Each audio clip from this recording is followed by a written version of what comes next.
Okay, tukod na. Ha? Adjust dra. Oh, jack tawag sa tanggalon ng ligid.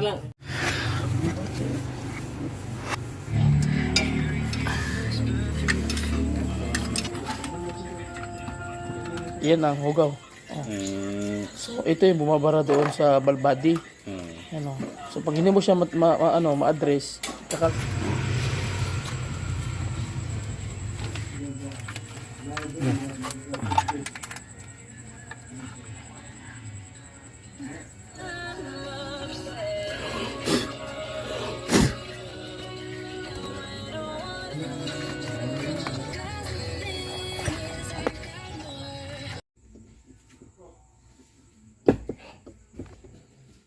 Kapagpalang araw, so another basic pointers tutorials na naman tayo about sa engine na Nissan Patrol 4.5 gasoline engine, 6 piston. So napakaganda ng makina guys, tsaka bulletproof ito.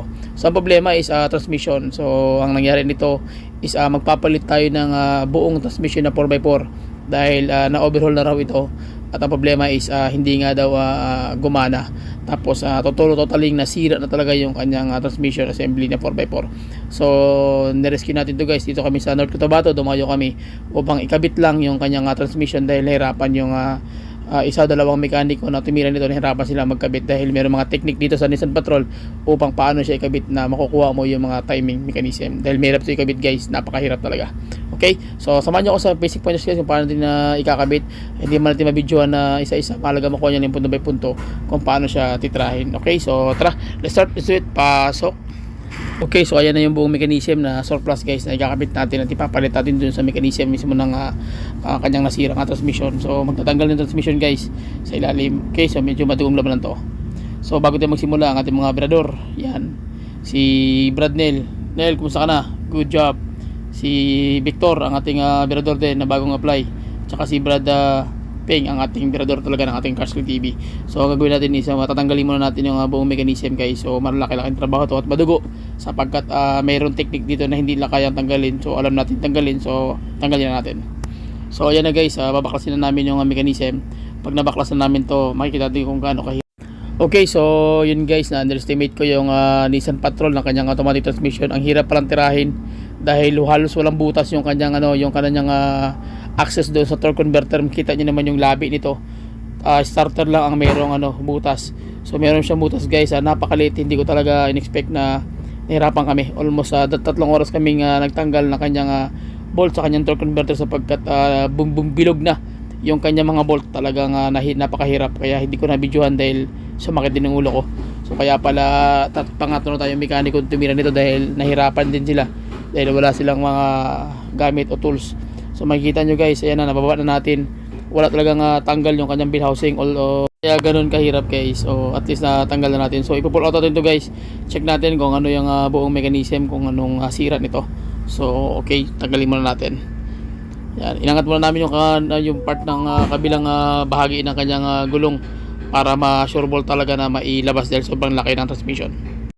Okay, so nakita ko guys, may problema yung kanyang electrical system, which is yung kanyang mga socket. Ayan, may mga grounded at saka may mga aksyong sunog yung dulo. Ibig sabihin may supply o walang supply yung mga terminal. Isa din yan sa nangyari sa problema. At saka yung kanyang sensor ng kanyang input nagkaroon din ng problema mismo. Talagang pinukpok na rin pala yung dulo, ayan, tabingi. So isa din yan sa naging problema. Makikita mo sa lips mismo ng bell housing na nakakabit sa engine block is wala kami tinanggal na parts, kundi buo talaga siyang bilog. Start lang ang nakausli. So doon yung makikita guys sa engine block na napakaliit na butas, mga 2 inches lang pabilog yung butas. So napakahirap tanggalin. Ang laki ng kanyang torque converter at saka yung kanyang mismong tatawag na yung flywheel mechanism. So napakahirap tanggalin. Ito na yung kanyang buong surplus na transmission unit, isang set kasama na lahat. Okay, so ikakabit na lang natin to. So bago natin ikabit to guys, briefing muna. 85,000 po ang halaga ng kanyang buong transmission. Okay, so pamasahe 20 mil, barko galing Pampanga to Mindanao. Yun po yung gasto sa almost 100,000 plus. Okay, plus labor pa. And then itong unit na ito guys is Nissan Patrol na 4.5 gasoline diesel engine. Okay, So okay naman, chinek ko na yung kanyang torque converter, okay naman, wala namang problema. Tapos magpapalit na kami ng oil, okay, and then yung kanyang electrical system, chinek ko na, okay naman yung kanyang mga socket, yung kanyang mga inhibitor switch, yung kanyang tawag niyan na continuity. So okay naman yung kanyang ohms, okay naman guys. Okay, so ang gawin natin, ikakabit na namin to. So hindi ko mga videohan guys, at least makuha nyo ng basic pointers. Pati yung kanyang sensor, okay naman din, chinek ko na rin yung kanyang mechanism. So far okay naman, wala problema. Okay, so kabitin muna namin guys.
Okay, so nakabit na rin namin finally. So sobrang hirap guys, hindi ko nga na-videohan yung kanyang pagkabit doon sa kanyang bolt, sa kanyang torque converter, sa kanyang flywheel dahil napakaliit ng butas, hindi ultimo, pati cellphone hindi makapasok doon.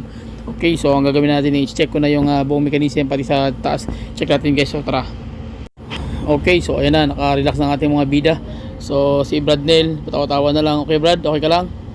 Ayan tumingin, okay. So ayan, ang kulang natin kabit is yung kanyang starter motor para diretso tayo guys, at saka yung kanyang electrical system ikakabit na rin namin yan, and then tatanggalin na natin yung takip mismo ng kanyang transmission para makita natin yung kanyang ball body, so para malinisan na natin yung kanyang tatawag na ETF fluid filter. Okay, so sige, ang gagawin naman nating move is magtatanggal naman tayo ng takip mismo ng kanyang automatic transmission fluid, which is itong kanyang pinaka guys, yung case nya. Pabaklasin natin yan para makita natin yung buong sistema dyan sa kanyang solenoid valve, makita nyo yung laman loob nyan kung ano meron dyan. Okay, so sige, tanggalin muna namin guys, tapos balik tayo.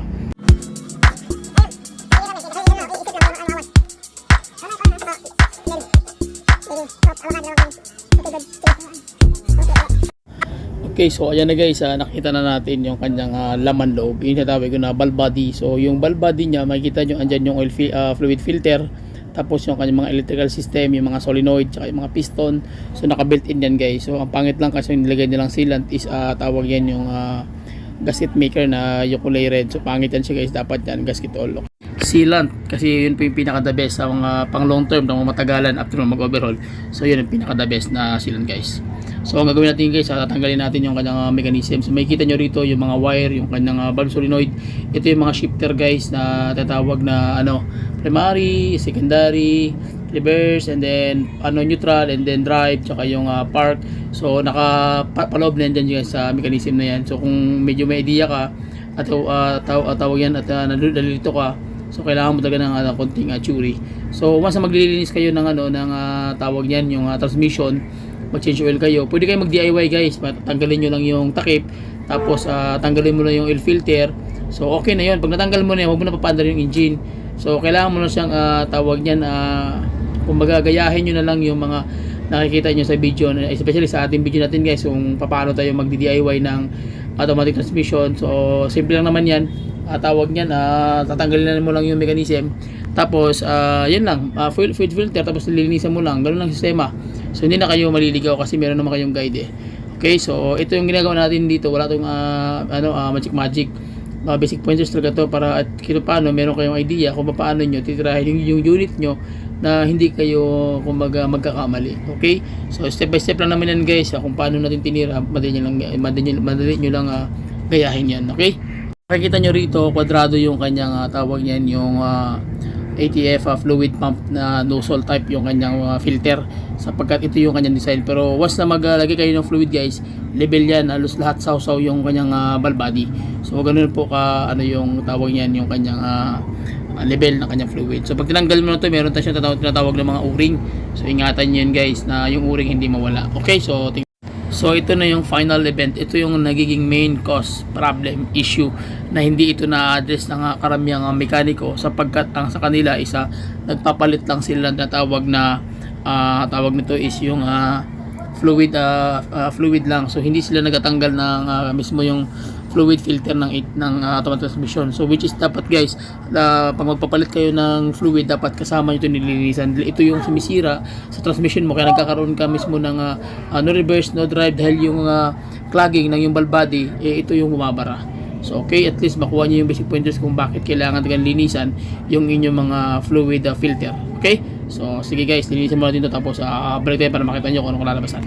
Basic pointers pa rin na maglilinis kayo, gamit lang kayo ng gasolina, either unleaded o yung premium, yung kulay red. So ang gagawin nyo guys, buhusan nyo lang mismo ng gasolina yung kanyang oil filter, takpan mo lang yung ilalim, tapos isi-shake mo lang ng ganyan. Yan, tapos mayari dyan, ibubuhos mo hanggang malinis siya ng dandahan, hanggang totally malinis talaga siya. So yun ang mga technique guys, makita nyo sobrang dumi na ng ating gasolina.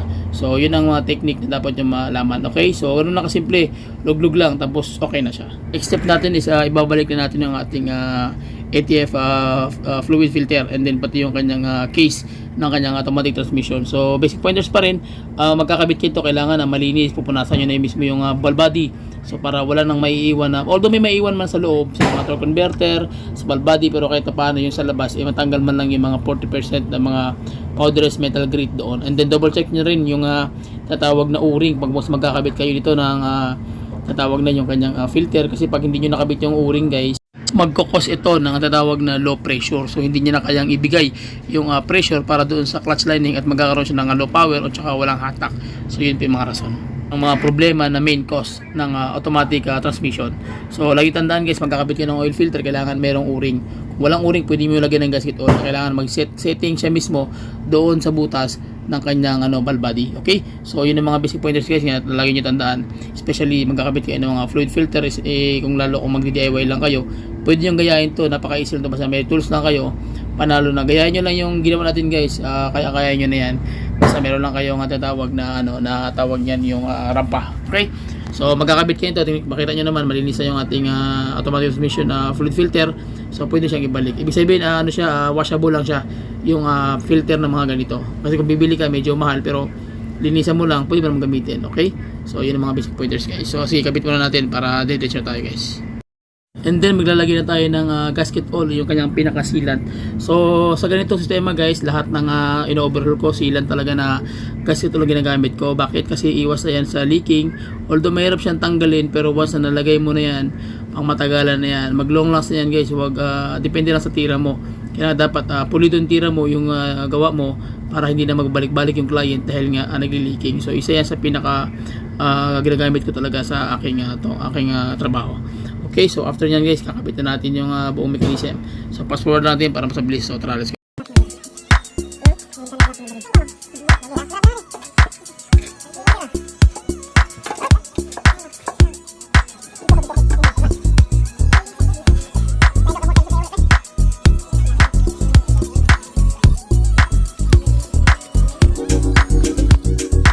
And then after that guys, sana maglalagay na tayo ng tatawag na ATF fluid. So ang binili na natin na fluid is yung mumurahin lang muna, kasi parang pang washing lang yun dun mismo sa loob.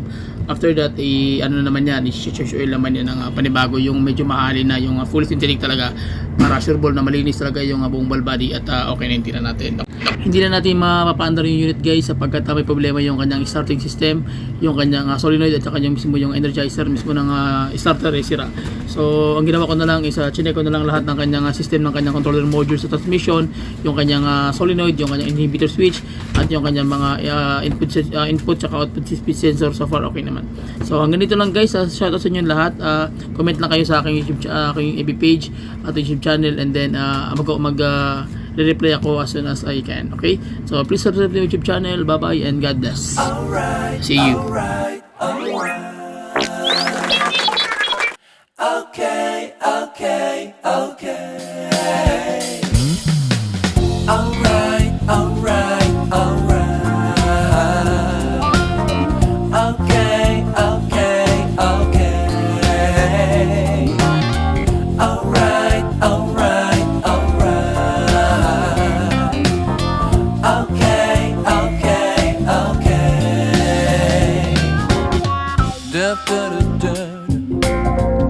Da da da da